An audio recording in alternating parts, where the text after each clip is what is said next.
With us now being over a week into the year, it's finally time for me to go and rank my most anticipated movies of 2026. Everybody's putting up their videos. It's time for me to do mine. There's quite a few of them, so this is going to be a little bit of a longer video. So strap yourselves in, get ready, and let's rank some film. Coming in at number 17, we have The Mandalorian and Grogu. This movie is now merely 6 months away, if that, maybe 5 months. I forget, it's May or June, one of those months. And my excitement for this movie is stagnant. The reason mainly I have this on my list is because I've been meaning to get around to watching the Mandalorian series. I know parts and bits and pieces about it. I've seen the Boba Fett series, obviously, that has Mando in it, but I have not actually sat down and watched the series. I typically am a decent-sized Star Wars fan. I'm not the biggest fan, but I definitely know what I'm talking about. I have my favorites, I have my least favorites, and the state that Star Wars has been in since really The Last Jedi came out has just been atrocious, and I've hated it, to say the least. So my excitement for this movie is not really high or low. I mean, the trailer came out, it looked really mid. Again, I'm kind of just seeing this movie to have an excuse, really, to watch The Mandalorian show, which I still need to do. And, my father likes to watch Star Wars. He's a huge Star Wars nut. So, it would be a nice thing for me and him to go see this together. But really, outside of that, I have no other reasons to really see them. Coming in at number 16, we have Evil Dead Burn. Now, I have seen every other Evil Dead film except the 2013 remake. That is the only Evil Dead movie I have not seen. I have watched Evil Dead Rise. I wasn't the biggest fan of Evil Dead Rise. I appreciate they were trying to do something different with the franchise, taking it in a little bit of a different direction. But I thought the movie was just okay at best. This is kind of one of those movies I'm just watching to continue the series, I might not even see this in theaters. I might see this, when it comes out on, streaming or whatever. So I'm not super excited for this movie in any way, but I'm kind of anticipating it just to kind of see where they take the series and continue on with that. In terms of the Evil Deads, my favorite is still Army of Darkness, which is probably the worst one, to be honest, but it's my favorite because I feel like it just does the most different and it has the most fun. It doesn't try and take itself too seriously, but it does something creative. The scope of it's pretty big, especially for the time. It's obviously debatable whether or not a lot of the effects look good, which they really don't, but I don't know, I just enjoyed that more than I did the first two Evil Deads, which I think are some of the most overrated horrors of all time. I think the first two are really bad movies, like just straight bad. I don't know what Sam Raimi was smoking when he made those movies, but man, they're bad ones. So yeah, I thought Evil Dead Rise was okay. I'm curious to kind of see where they go with Evil Dead Burn. Number 15, we have Terrifier 4. This may come to a surprise for a lot of you, considering I hated Terrifier 3. I thought it was a terrible movie. Wasn't big on Terrifier 2 either, and I thought Terrifier 1 was pretty bad as well. Again, this is kind of another one of those movies where I kind of want to see it just to see where it goes and see how they end off the quadrilogy and see if they can do anything compelling or interesting in any sort. See if Damien Leone can actually deliver a somewhat decent film with a decent script and a decent budget, because the last three have just been just absolute messes. They're just messy movies, man. And I can appreciate the low budget, back to basics horror of things, but they're trying to tell a story that they don't have the budget to tell, and the writing just doesn't make sense. The story is just very disconnected, and it's not compelling. It's not interesting. It's just kind of a mix mash of random bullshit. It feels like they're just throwing shit at the wall and seeing what sticks, and if it does, it does. Most people just see these movies because they want to see the gnarly kills, and honestly, that novelty wore off after the second one. The third one certainly didn't do it for me. It just feels like over unnecessary gore now. It has nothing. It's just, these movies are really bad. Again, just seeing it, interested to see where they take the story and see how they end off the quadrilogy. Coming in at number 14, now we're finally getting into the movies I have actually quite a bit of interest in. We have Jackass number 5, which literally just got announced this week. I've seen the first Jackass. I have not seen the rest of them, but I am a huge Steve-O fan. I've seen like almost every video he's ever posted on YouTube. I watch his stuff nonstop, so I know almost everything that's happened in the Jackass movies. I actually just haven't sat down and watched all of them. I did not see Jackass Forever either. But this just seems like it's just gonna be a fun film to sit down with some friends and just watch and just have a good time. Turn off your brains and just watch a bunch of people get their asses kicked. Like, it's great. It's just a fun time, And again, I'm a huge Steve-O fan. I love all of Steve-O stuff, So I'm just so curious to see just the havoc they can cause with this one. And again, I want an excuse to go back and watch 2, 3, and 4. Because again, I haven't seen those movies, so. Nor have I seen the TV series from MTV that was from like 20 years ago. But yeah, I'm just kind of excited just because it sounds just like it's going to be just a fun movie. Again, turn your brain off and enjoy with some friends. So I'm curious to see what they do with it. Coming in at number 13, we have Christopher Nolan's The Odyssey. Now, I know this is a very highly anticipated one, and this is going to be a hot take, but I did not enjoy myself with Oppenheimer. It was an interesting movie, but overall, I think Nolan overdid it a little bit. I think it was too long, and I think it just wasn't an interesting enough story to keep you hooked the entire almost 3-hour runtime, for me at least. I know that's a very hot take. I know people adore that movie, and that's completely fine. I get it. I understand why it's so loved. I mean, the cinematography is incredible. The writing is just incredible. Obviously, Nolan's directing is incredible. It's one of the most gorgeous movies I've ever seen. But for me, ultimately, I'm not that big into American history. I'm just not, and obviously this is going to be, Greek mythology. This isn't American history. I was talking about Oppenheimer, but Oppenheimer just couldn't grab me. Like obviously the Nolan Batman trilogy did, or Interstellar did. I just found those stories more interesting. Hopefully this movie can do it. The synopsis seems very interesting. And the trailer I thought looked really, really good. I don't understand why it was getting the discourse that it got. But yeah, I'm just curious to see where this one goes. I love Nolan. I acknowledge him as one of the best directors. I'm not one of those people who has a favorite director by any means. It's kind of like me in music. I don't have a favorite musician by any means, or a favorite singer, rapper, whatever. So, but I do respect him for how great of a director he is. You can't deny it. His movies are all hits. So, and his name alone can generate at least like about $1 billion for a film with Oppenheimer and the Dark Knight trilogy. So, yeah, I'm very, very intrigued to see what he does with this. And yeah, that's where it stands. Coming in at number 12, we have Scary Movie 6, just like another one of the Jackass films. It's just another film where you can turn your brain off with a couple of friends, have a great time. Again, I have only seen the first one. I still have to rewatch the others. But I heard they will be taking parodying some, current horror slasher, I guess, requels, remakes, whatever you want to call them, such as Halloween 2018, the Chucky remake. I heard they were going to be parodying.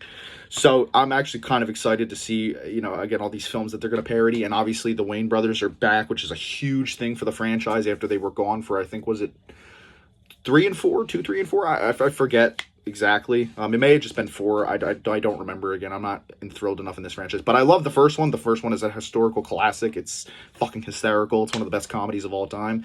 And we don't get parody movies like this anymore. It's a thing of the past, and to see it come back, and it's gonna be fun. It's gonna be a fun time. I'm excited for this one. Coming in at number 11, this is also another recently announced film. We have Ready or Not 2, or Ready or Not Here I Come, whatever you want to call it.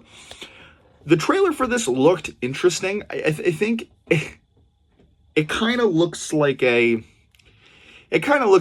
kind of the first one all over again. It's one of those movies where you can really only do one, and you start doing sequels, it's going to feel very repetitive. And by the trailer, I can already tell it's very repetitive. She escapes, her sister comes along, and then they get stuck into another game of hide and seek with a new family. It's like, how many times did you get it? Like, it's just one of those movies where I feel like it was just better to have the first one standalone. The first one was great, and just kind of leave it there, With that being said, I love the first one so much that I'm definitely curious to see what they do with the sequel. And definitely will be seeing it in theaters because, again, I just love the first one so much, and I think the cast was great in the first one, and the cast looks pretty good in the second one. And again, the trailer had me interested, even though it kind of looks like a rehag of the first. But, who knows? Maybe it'll take me by surprise and I'll love it. Maybe it'll even be better than the first one. I don't know. But, yeah, I'm excited to see what they do with it. Now entering the top 10, we have The Bride, the new Christian Bale, Maggie Gyllenhaal directed Frankenstein's monster film called The Bride. I am very, very excited for this movie. I thought the trailer looked phenomenal. I sound like a broken record. I don't know if I've ever said this on on camera, but this movie just looks like what Joker Folie à Deux should have been. It just looks like a Bonnie and Clyde inspired story with Frankenstein's monster and the bride, and they're just in a 1940s 1950s setting, and they're just kind of running around and causing havoc while being in love. And it just looks like such a fun movie. Obviously I saw Frankenstein this year, which was a phenomenal film. It's in my top 10 movies of 2025. I loved that movie. And I'm very curious because Christian Bale is my favorite actor of all time. I cannot wait to see his adaptation of Frankenstein or Frankenstein's monster. And of course, you can't forget the bride. I'm not sure who's playing the bride. I forget her name. But she looks like she did a pretty good job in the trailer. And man, like I said, that trailer was a doozy, man. This movie looks fucking fun. It looks so good. I'm very excited. Very, very excited. One of my highly, highly anticipated movies of the year. Coming in at number 9, we have Toy Story 5, and this movie really makes it into the top 10 just because of its lineage with the others. I love the first 3 Toy Stories. The trilogy's a masterpiece. I mean, it's one of the greatest trilogies of all time. And then they released the 4th, and it was terrible. I fucking hate Toy Story 4. I've seen it twice. I'll never watch it again. I hate that movie. I just think it was everything the franchise wasn't. I think it just kind of picked up a story that wasn't really there, man. I think Toy Story 3 was a perfect ending, and it just kind of felt like it just felt like a cash grab, and it wasn't a good one. They sidelined all of our favorite characters from the first 3 films and threw in a bunch of extremely stupid, boring, uninteresting, plain new characters like Forky, who I was praying to the Lord that they weren't going to put in Toy Story 5, and of course they did. I hate Toy Story 4 with a burning passion. The concept of Toy Story 5 sounds way more interesting than Toy Story 4, even though, again, it kind of feels like they're pulling a story out of nowhere. The ending of Toy Story 4 was very conclusive. I don't really know how they're going to pick it up from there. Like, why is Woody all of a sudden back with the gang? I don't know. But this idea of that there's going to be like 1,000 buzzes and they're all evil and they got to fight them and it's like AI's taking over. It's an interesting concept and it works today with the times. So this is, again, one of those movies that just kind of falls in my top 10 just because I love the first 3 so much. And it's a new Toy Story film. Of course, I'm going to see it. But overall, I think the concept is okay. I don't think it's anything amazing. But yeah, again, we just have to see where it goes. We've only gotten one teaser, and again, it wasn't anything too crazy. So, coming in at number 8, we have I Play Rocky. This is a biopic of how Sylvester Stallone made the first Rocky. We've gotten some behind-the-scenes photos. We haven't gotten any teasers, any trailers, or anything for it. But we've gotten a lot of behind-the-scenes photos. It looks pretty good, man. This actor that they chose, he really looks like Sly. He bulked up. Like, he was a thinner guy in a lot of the pictures I've seen of him online. But he's bulked up in these behind-the-scenes images. He looks like Stallone. And obviously, this isn't a remake of Rocky by any kind. I think that's a common misconception that I keep seeing online is people think they're remaking Rocky. No, this is not a Rocky remake. This is again, biopic of how Stallone made Rocky. So this actor, he's not really playing Rocky. He's playing Sylvester Stallone as Rocky, right? And it's just an interesting concept. The Rocky franchise is a top 5 favorite franchise of mine. I love it to death. I love the Creed movies. It's a phenomenal franchise. I'll always love it. And I love the first Rocky to death, man. I've lived in Philly my entire life. It's right up my alley in terms of, location. So I'm very excited to see how this goes. I don't know if they're filming in Philly. I haven't heard too much about it. I haven't seen anything around Philly. That is something I definitely do want to research, though, because if they are filming in Philly, I would love to go visit, one of the sets and just, at least be on the same street watching them film. So, yeah, this is one that I'm very, very excited for, and I wish we have more on it, but I'm sure within the next coming months we will get more. So, yeah, very excited. Coming in at number 7, we have Spider-Man Brand New Day. Now, I know everybody loves Spider-Man. He's kind of the most popular comic book character right now. I do think he's pretty overrated. I like him, I like Spider-Man, I always have. I've not been thrilled with Tom's trilogy. I really like Homecoming. Homecoming's actually my favorite Spider-Man movie. Far From Home was complete dog shit, in my opinion. I really thought it was a bad movie. At first, I actually loved it. Upon rewatching it, though, it's just a really bad movie. It just doesn't make sense. You know, this billionaire gives a fucking 15-year-old kid $1 billion glasses that can or send satellites down to Earth and has missiles and explosives. It just doesn't make sense. And then you have No Way Home, which I thought was a beautiful love letter to Spider-Man and Spider-Man fans, but just wasn't. The writing just wasn't anything spectacular. It was just really it was flat for the most part. But again, just having Tobey and Andrew return with all the villains from the Tobey and Andrew films, it was just great. In terms of Andrew's films, the second one is terrible with some great parts to it. But ultimately, it's a bad movie. And then TASM 1 I actually enjoyed quite a bit. Raimi 3 is fun but bad, and then the first two Raimi's films, you know, they're great. They just are. They're great movies. There's no denying it. So, but in terms of Spider-Man as a whole, I do think he is overrated. I think Batman, Superman, The Flash are much better. Iron Man, I prefer over Spider-Man. But anyway, I'm getting off topic. In terms of this film, we haven't seen really too much. We've seen The Suit, which looks great. You know, obviously Tom Holland's returning as Spider-Man's a sequel to No Way Home. We know this is going to lead right into Doomsday. And yeah, I mean, it looks decent, you know, from the behind the scenes set pics, you know, apparently John Bernthal's back as Punisher. Well, not apparently, he is. Mark Ruffalo's coming back as Hulk. We have Sadie Sink playing an unknown character. We have, it sounds like Martin Lee might be the main bad guy here, which I'm not a big fan of Martin Lee. I didn't like him in the first Spider-Man game. I did actually like him in the second game where he kind of had a redemption arc. I enjoyed that. And, but yeah, it's nothing too crazy because I haven't even seen anything from Punisher. I haven't seen any of the Daredevil Netflix show or Daredevil Born Again. I still have to see that.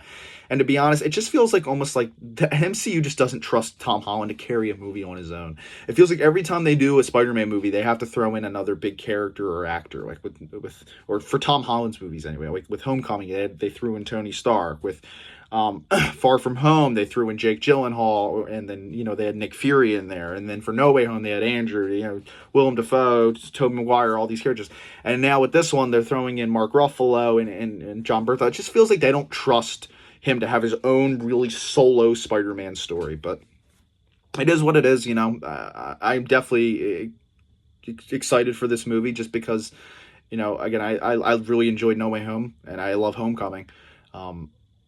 But yeah, we just have to see where it goes. We don't really have that much. We haven't even gotten a teaser for it yet, so we'll see. Coming in at number 6, we have Batman Nightfall. Now, this is probably a movie a lot of you guys don't even know is coming out. It is not going to be theatrically released, as far as I know. It is an animated movie, obviously based off of the Nightfall comic books. I'm very excited, man. If you guys do not know, the Nightfall comic books is where Batman gets his back broken. You meet Azrael Batman for the first time. I'm pretty sure in the comics, Dick Grayson takes over as Batman while he's gone.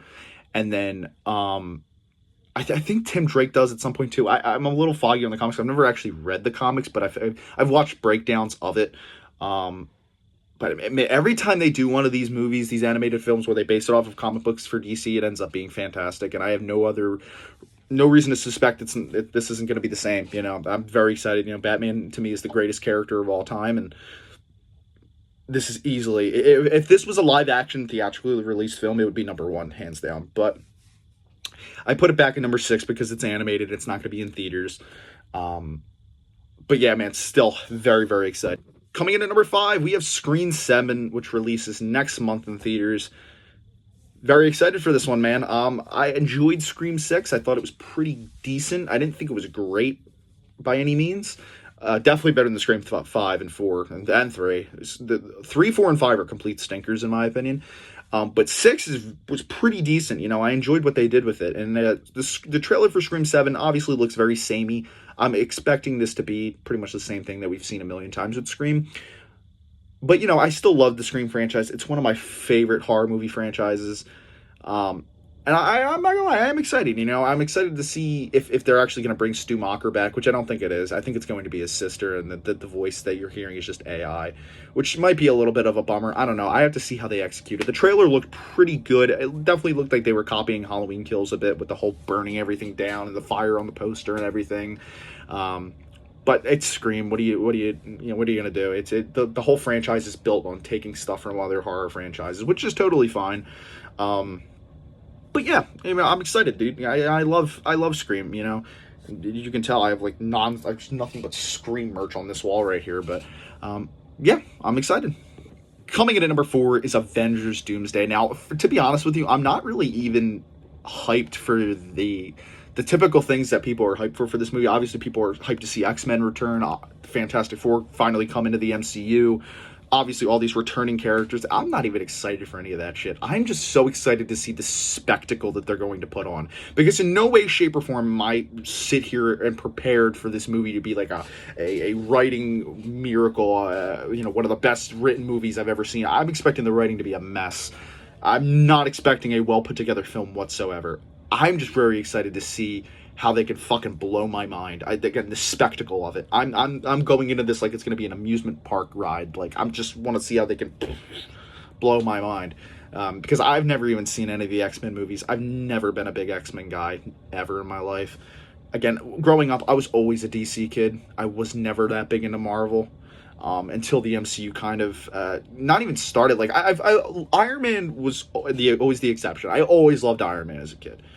But I really didn't start getting into the MCU until probably about 2019 when Endgame came out. I really started to realize that all these movies are connected and everything's going on. I had seen a lot of the MCU movies. I had seen the Iron Mans, the Guardians, the first Captain America. I saw like one of the Thors and stuff.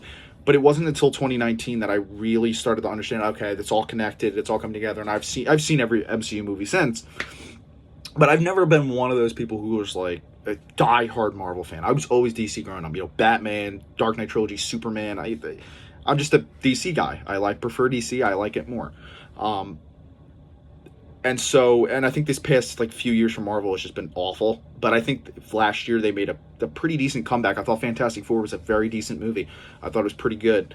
Wasn't big on Thunderbolts, and I loved Captain America. So I'm decently excited to see what they do here again. I'm just there to see how they can blow my mind with, it's the whole bunch of just whatever shit they can put together. Big ass fight scenes, CGI battles, whatever it is. So coming in at number 3, we have DC's Clayface, man. This is a interesting one, to say the least. I don't think any of us were expecting to get a live-action Clayface movie in the DCU before a Batman movie. Not thrilled about that. I'm definitely has me worried about what James Gunn's plans are, but this movie sounds interesting, man. It is a horror movie about Clayface, and it's not the typical Clayface you're all thinking of. Everybody thinks it's going to be the big clay monster. It's not. At least not for the most of the film, from what I'm gathering here.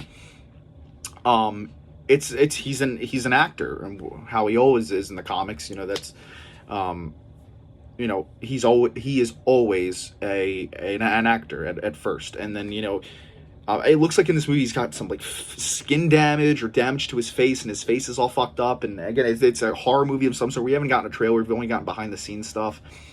My big question is, though, because we see Clayface in Creature Commandos, which is canon to the DCU, so I'm very curious as to how he has to become the clay monster at some point, and this has to be a prequel, because we've seen him in Creature Commandos as Clayface, as the clay monster. So I'm very curious to see how that's going to fit into the DCU. I'm hoping to the Lord that James Gunn realizes that he had Clayface in Creature Commandos. But yeah, again, the main part that hooked me is horror. I'm so excited to see a completely new genre explored in a superhero movie. I mean, it is very uncommon to get a horror superhero or horror comic book movie. I mean, like, when has it been done? And Werewolf by Night is like the only one I can think of. And that wasn't even that well received from what I can remember. So I'm very excited to see what they can do with Clayface. I'm very curious. So yeah, it's top 3. Coming in at number 2, we have to have Mortal Kombat 2. I am a die-hard Mortal Kombat fan. I love it to death. You wouldn't know because I don't have much merch of it, but I love Mortal Kombat. I started Mortal Kombat with Mortal Kombat vs. DC Universe, and I've played every one since. 9, 10, 11, and then 1. And I love them all, man. And I know the lore, even though I haven't played the others. I do know the lore. I'm very well versed in Mortal Kombat lore. I've done my research. I just love it. I love Mortal Kombat. I did not hate the first one as much as other people did. It's kind of what I was expecting it to be, and I was fine with it. I enjoyed it. It wasn't perfect. I had a lot of issues, but I enjoyed it. And Mortal Kombat 2 looks even fucking better, dude. The cast is stacked. The effects look fantastic. The costumes look awesome. I'm very excited, man. Very, very excited. I cannot wait to see what they conjure up. I was so disappointed when it got delayed to May. You know, in October, I was ready for it. I was like, it's time, baby. It's here. I'm so hyped. And it got delayed. I was very disappointed and upset. But now it's, you know, it's coming out this year, man. We're almost there, and I'm so excited. You know, this is going to be a perfect movie to lead us into the summer of 26, and very, very excited. I cannot wait to see how good this movie is. But coming in at number 1, I have to go Supergirl. Obviously, my most anticipated movie of the year last year was Superman. This year it's Supergirl, man. I can't wait to see this movie, man. The trailer was pretty good. I wasn't completely blown away. I thought it was a little, I definitely thought it was worse than the first Superman trailer. But I'm not expecting this movie to be as good as Superman was. But I'm still very, very fucking excited. I think Millie Alcock is a perfect casting for Supergirl. Even seeing her in a little bit at the end of Superman pretty much told me that she's right for this role. Obviously, this is heavily inspired off of the Woman of Tomorrow comics. I mean, this movie was literally called Woman of Tomorrow at one point. You know, she's kind of this girl who's got PTSD. She watched her entire freaking family just get destroyed, her entire planet get destroyed. You know, Lobo is going to be in this movie. I cannot wait to see him, obviously played by Jason Momoa. It's like the fan cast finally has come true. Dying to see how good this movie is going to be, man. I really do believe it's probably going to be the best comic book movie of the year next year. It's either this, Clayface, or Spider-Man. It's going to be one of those three, I guarantee it. Yeah, man, very, very excited. Cannot wait to see what they do with this movie. So yeah, that is my ranking of all my most anticipated movies of 2026. Let me know your rankings down in the comments below.